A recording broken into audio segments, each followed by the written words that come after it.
Welcome to Real Vermont News. Today, we're looking into what the Liberals who control Vermont's legislature are not doing about solving our state's problems.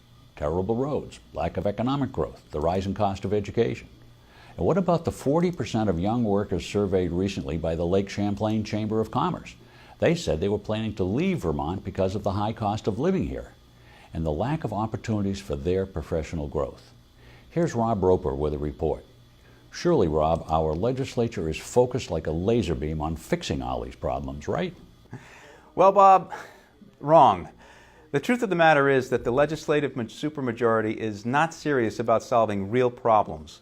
As the 2019 session winds down, their priorities have been to do things like letting non-citizens vote in Montpelier. The House took up a lot of committee time on this matter and then passed a city charter change bill on a 94-46 party line vote, allowing non-citizens to vote in local Montpelier elections. Oh boy, other towns are sure to follow. How about the vote to abolish Columbus Day and replace it with Indigenous Peoples Day? That won't solve anybody's property tax problem, will it? No, it won't. And the real priority for the left is turning out to be a constitutional amendment banning slavery in Vermont, a 4-year process that includes a costly statewide referendum. Don't they know that the U.S. Constitution banned slavery in 1865 and Vermont's was the first state constitution to abolish slavery? This is political correctness taken to a bizarre extreme. I guess your point is that there was no point to any of this, except for liberals to signal their virtue. Can it get any worse? Oh, it can. The Senate passed a bill to ban plastic grocery bags and to make store owners charge customers 10 cents per paper bag.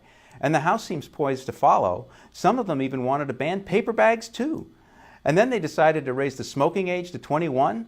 What's truly comical about that is that the liberal legislators have been telling us all session long to listen to these school kids about climate change and gun control, but now we hear kids are too foolish to decide about smoking. Talk about foolish. Another serious ban is one they're discussing regarding fossil fuel infrastructure in the state, specifically natural gas pipelines. That means we'll all pay more for heating and lighting our homes, and no sane manufacturer will ever want to build a large plant here because the electricity and heat costs will be too much.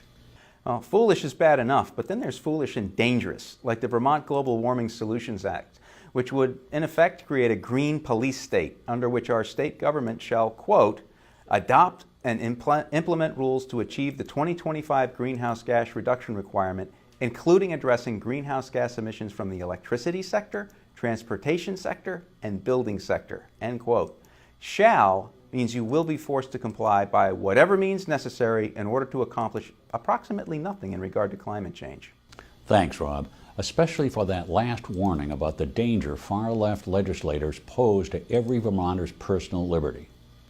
Having a one-party legislature is what allows all this foolish waste of time and money to happen. And it encourages dangerous government overreach like the Global Warming Solutions Act. It's time for all of us to start looking more closely at what left-wing politicians are doing. And if you can't stop them, either encourage somebody to run to replace them or get in the fight and run for office yourself. And that's all the Real Vermont News we have time for.